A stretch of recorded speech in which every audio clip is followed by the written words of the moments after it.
right, people, we had a very entertaining day of news. We got some news about the Munguia Canelo fight, or should I say Munguia, Canelo, and Oscar De La Hoya. We also got some news about Ryan Garcia. But first, we'll get into this. You guys see these shirts over here? You see this? You see this? Isn't it kind of weird how Ryan beat both Devin Haney and P. Diddy? Is that really crazy? Is that why they're trying to most likely destroy him? That's what it seems like to me, people. All right, so we got Ryan Garcia. He's in the media again. This time not for his spectacular one-sided beating of Devin Haney. They're saying he's on some PEDs, people. They're saying he's taking some stuff. We're going to go back in time right now. Back to... Ryan Garcia beats the living out of Devin Haney. All right, so we're going to go back and we're going to look at this... We're not back. We're going to today, but this is going back into the subject of Devin Haney versus Ryan Garcia. I guess the smoke is not completely settled on this one. All right, so here we go. Let's look at All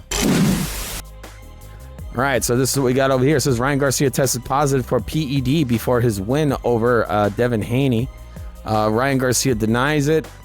We're going to watch this. He's saying that they're framing him, basically, which makes perfect sense because, look, the guy's out there. He's a Christian. He's an open Christian. He's openly Christian, not openly trans, openly Christian. People, they don't like Christians very much. It looks kind of odd a little bit, I think, that you have your two buddies over here. I could have just been you, but, you know, okay, let's listen to what Ryan has to say about these allegations. What's up, everybody? I came on here to address this bull fucking shit claim that I cheated. Lies. Yeah. Everybody knows that I don't cheat. Lies. What can I say? You know, why didn't they come out with this before, you know, the fight? If they found it before, why would they let me step into the ring as a cheater and then come out with the victory and then they post this, you know? Again, these are people that are trying to attack me for whatever reason, but no weapon against me shall prosper. I never taken steroid in my life. I don't even know where to get steroids at the end of the day. I barely, you know, take supplements. They're saying it's coming from the ashwagandha. That's fucking retarded. So at the end lies. Of the day, big lies. I beat his ass. Fuck out of here. Everybody go to Warwick tonight. It's lit. And I was with this guy every single day. All right, go drink booze or something. I mean, it's just a little weird. The girl's all like, he's all like, oh, I never knew what a steroid was in my life. The girl's like, lies. And the other guy's like, lies. They look like crisis actors. You know? But, you know, I tend to believe that the guy, maybe he didn't do it.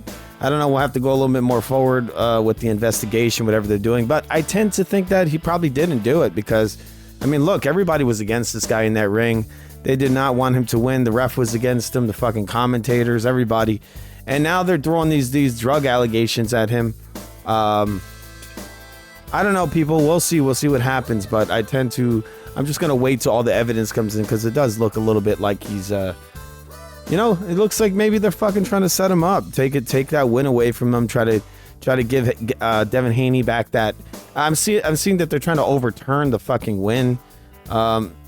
It's crazy. It's like, look, like, it's crazy, people. It's crazy. I mean, you know how many fights we could have overturned? We got Floyd over here with his illegal IV. We got a lot of stuff. You got Andre Ward punching Kovalev in his dick multiple times. Nothing's getting overturned. This drug that he supposedly took allows you to keep your muscle and lose weight. Lose weight while losing fat while not losing muscle. I don't know if he took it. We don't know. We just don't fucking know. We'll see. I'm gonna say that he's getting fucking set up. That's really what it is. All right. We'll see what happens. All right. There was also some stuff from Canelo and Oscar De La Hoya. We're gonna go to our poster. Just give me 1 second here. I know I had a poster around there somewhere for this. All right, there it is. Just popped in there. Canelo versus Munguia is happening this Saturday. We had some interesting stuff going on there when it comes to Oscar De La Hoya. Oscar De La Hoya telling Canelo how it is.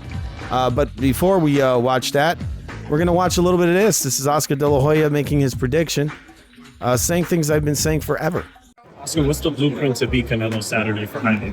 I don't know the blueprint, but I do know that he's walking on quicksand now. I do know that his injuries are catching up to him. I do know that he's an old 33 years old, because in boxing you can be old even at 25, depending on your wars that you've been in. So just like me, I was old at 30.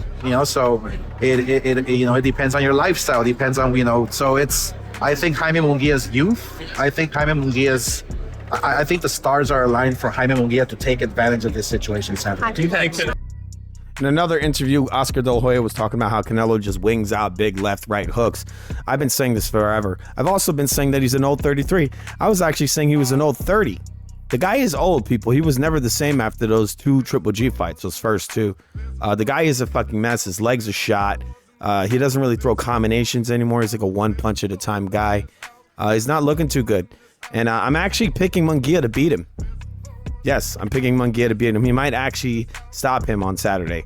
But we're going to look at some of this stuff. Wait, before that, we're going to go and look at the some of the press conference that happened today. Some interesting stuff happened there. Let's see this. Thank you very much. Please sit down. Thank you very much for being here for what I truly believe will be the changing of the guard of Mexican boxing from Canelo Alvarez to Jaime Munguia. My sole purpose in this promotion is to support Jaime, an undefeated, incredible talent who deserves the stage and spotlight at this point of his career. However, I would be remiss if I didn't respond to the man I used to promote. He seems to have trouble remembering who helped him become a true global star. To be clear, I have nothing but respect for Canelo Alvarez as a fighter. His record and abilities speak for themselves. But he has spent much of the last 2 months insulting me rather than promoting this fight. So I'll make it a little bit easier for him. Yes, I have faced a lot of challenges in my life. Yes, I've been to rehab several times.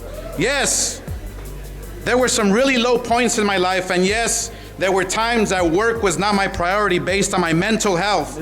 It's kind of crazy how you have these 2 press conferences. You have Oscar De La Hoya having this guy, Canelo, throwing all these different judgments at him, right? He's saying he's a drug addict, he's a cokehead, all these things. And it was very similar in the Ryan press conference with Devin Haney. Is this a sign of things to come for Canelo? First, I want to give glory to Jesus Christ.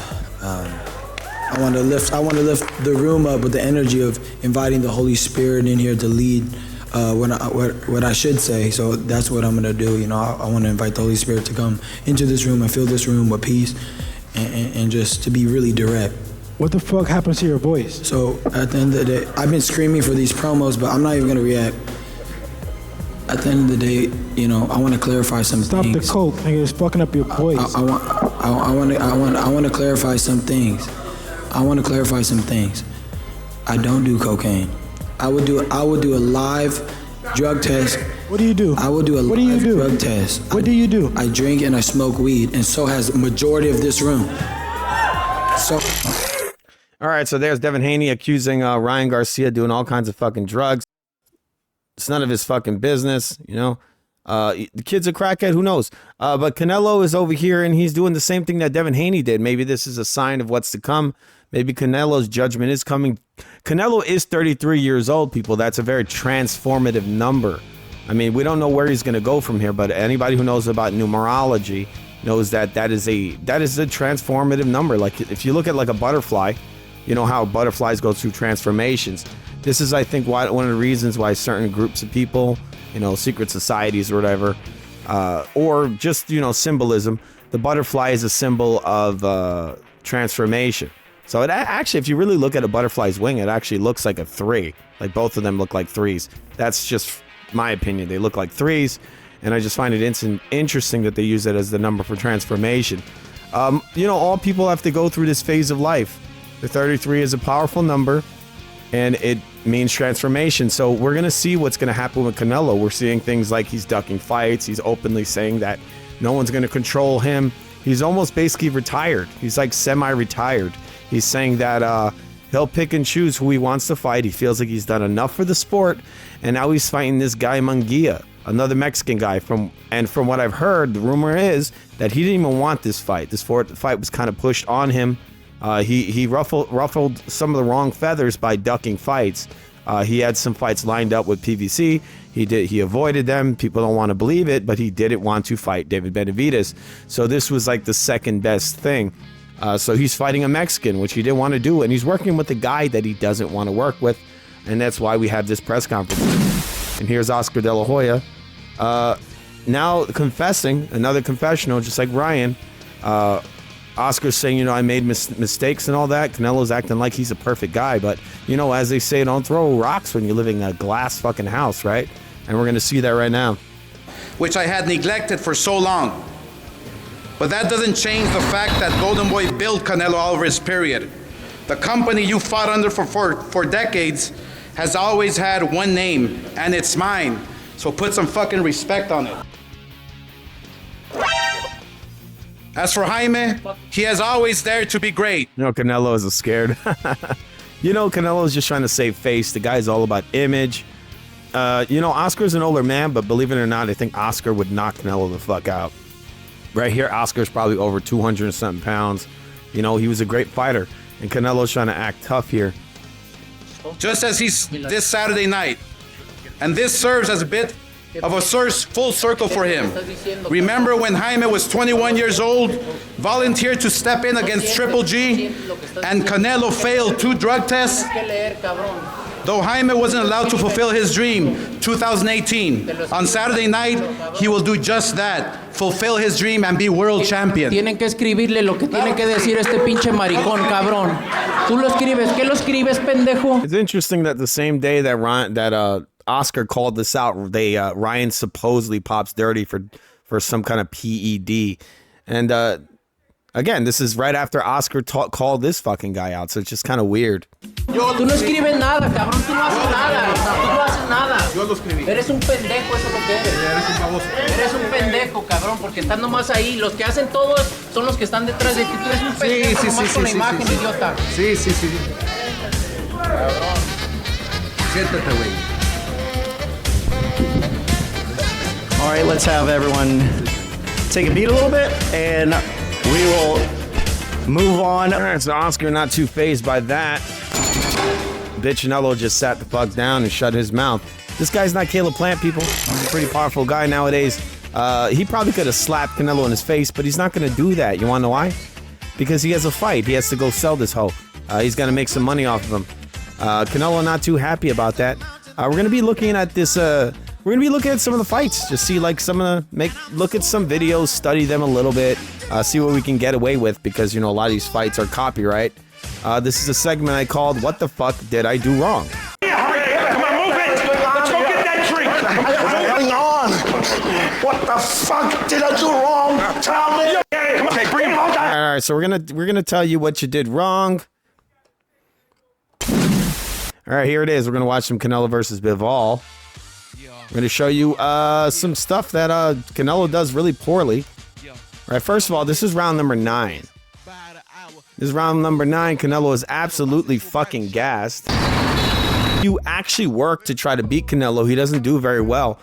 If you just basically run away and do nothing, I mean, it makes him look okay, but when you just gotta like walk him into some shots, because he's very slow, he's sluggish, he holds this is the first round and it looks like the last round. This is how sluggish Canelo looks. You got Bivol. All Bivol's doing is just setting him up for straight jabs and straight right hands. That's all it is. Obviously, to be a straight jab, it's just jabs and straight right hands. And he takes a step back, walks him into a jab, and then a right hand. Then he takes a step back, right hand, lateral movement, to the right or left, and he just hits him with a hook. If he got him on the corner, he just throws a barrage. He'll throw a left hand, straight right hand, right hand, jab, left hook, straight right hand through the middle, right through the middle. That's kind of what you got to do. Straight right hands just destroys this style. This style is nothing. That's why I don't understand when people fight this guy. They don't throw straight punches. They throw nothing at all. Like Kovalev threw some little pit pat, but I'm not even gonna go into the Kovalev fight. Not at all. It's a very suspect fight in my book. This Canelo later in the fight, in the Bivol fight, just a dead man in the ring, man. Just dead. Yes, he lost very easily. What Munguia has to do in this fight is he has to throw the jab straight and just make space. Jab straight, jab, jab, feint, feint, feint, feint, step back, feint, jab, step back. You know, you just got to change it up a little. It ain't that crazy. You don't have to go nuts, and you got to wait. Kind of let Canelo throw some stuff, feint him. He likes to throw the big winging left hook, right hook, left hook, right hook. That's kind of what the guy does, dude. He's like the poor man's Mike Tyson. That's what he is. He just wings in crazy, wild hooks. And that's not too good, people. That's not good at all. All right, we're going to watch what Munguia did in the John Ryder fight. He did some stuff that Canelo wishes he can do. This is round number 9 of John Ryder versus Munguia, obviously. All right, let's see this. This Munguia landing a decent right hook. He drops Ryder. That's something that Canelo did once. You hit him once with a right straight. That was decent. I mean, he wasn't a kiddie pool with the guy. John Ryder looks a little bit like Matt Caveman. Or Matt Caveman.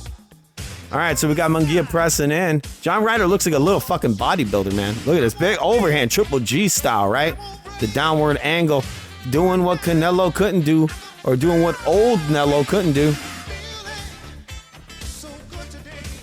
Munguia has a really good like right hook. He has some really good shots. Munguia. He's a strong puncher. He's a come forward fighter at times. He can move on. He can get on the back foot as well and walk you onto shots. He's good. He's got a nice little jab and a nice little straight right hand. And then he's got that little sneaky left hook to the body. That left hook is going to pose a lot of problems for Canelo. And it's really crazy because it's very similar to a combination that Canelo throws. Canelo likes to throw that jab, straight right hand, left hook to the body. That's one of his like main combinations. I've seen him throw it throughout his career. But you know, he ain't what he used to be, people. He slowed down a bunch, Canelo. I think Munguia is going to give him some big problems. And if he gasses, he's finished, people. He's going to get knocked out. We're going to watch a little bit more over here. John Ryder getting dropped twice in round number 9. All right, so we're getting back together again. Let's see this here. Munguia with the left hook. There's an overhand, the same exact overhand again. Is that it? Or is this the same knockdown? Yeah, it's the same. It's an overhand right. Hits Munguia, hits John Ryder right on the top of the head. I call it like the triple G punch. All right, Matt Damon's in some big trouble. Comes back in. All right, Munguia coming in to close the show. There's, you see that short little left hook to the body, right? You see the short left hook to the body. He's got John Ryder moving back. He's scared, people. He's scared. There's that nice straight right hand. Look at John Ryder blocking that body. That little short left hook to the body is opening up the face of John Ryder. Munguia just unloading on him. And John Ryder's corner stopping this fucking fight because they knew their fighter was going to get knocked the fuck out. All right, people. So this is the guy that Canelo will be fighting on Saturday. This is a young dude. I forgot what age he is, but he's still in his 20s. He's a pretty young guy. He put a pressure on John Ryder that he just couldn't. There you see the short left hook to the body. It wasn't the best, but he sneaks it in there, and he'll hurt you. He'll hurt you. He'll hurt you. He'll hurt you. Interesting stuff, people. Who are you guys picking? You tell me who you're gonna pick. We're gonna get out of here soon. We're gonna get out of here, all right? But I'm gonna be back real soon. We're gonna be doing play-by-play for this Munguia versus Canelo fight this weekend. It's gonna be really awesome, people. You should join us. And remember, this is the greatest channel known to man. Subscribe. Just remember to subscribe because we love you. And we'll be seeing you guys soon on FUTV. See you later.